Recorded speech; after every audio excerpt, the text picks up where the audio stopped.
Travel in D&D is tricky. If you skip it, it makes the world feel small, like towns are right next door. But if you focus on every mile, it turns into a slog of dice rolls and weather reports. So how do you make the road feel epic without boring your table? So today I've got 3 tools you can use to make travel in your D&D game not so complicated.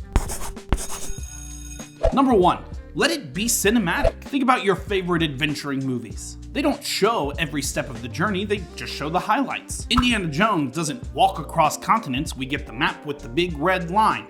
And when he arrives at some important locale, that's where we really dive in to see what happens in the story. So do the same thing in D&D. Pick 2 or 3 really important things or dangerous things that the party could encounter on their travels, and then montage the rest. Maybe there's a dangerous mountainside pass where a landslide threatens the party, or maybe a strange magical storm that warps their spells for the night. Or maybe they meet a mysterious traveler who will end up being important to the story later. You don't need a random encounter every day, just those big important story beats. That way travel still feels epic, but never drags. But maybe you want that gritty survival feel. So then use number 2, simplified rations. I like to keep track of rations at my table using a simplified rule set that I took from Forbidden Lands. It keeps the danger of running out of food and water alive without turning the game into an Excel spreadsheet. Here's how it works. Whenever the party buys or gathers food or water, they gain a dice, starting with a D6. Every morning, they need to roll a D6 for food and for water, and if they roll a 2 or less on that D6, it will degrade their dice by 1 level. Whenever they resupply or hunt or gather or find a fresh spring and decide to collect more water, they can then upgrade their dice. A D6 still remains the lowest, but they can go up to a D8, from a D8 to a D10, from a D10 to a D12, which is the maximum. That's it. Super simple, but it keeps food scarcity as a real threat. A bad roll means the party is forced to hunt or gather or maybe trade with strangers for food on the road. And that in itself will create more story hooks. Do they have to steal supplies?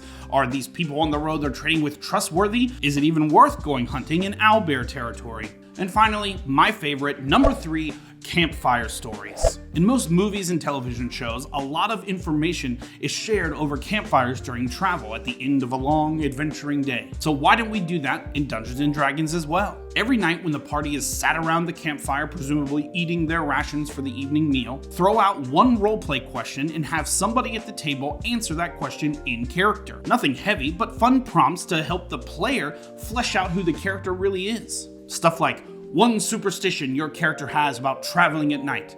Or maybe, what's the scariest road your character has ever traveled down?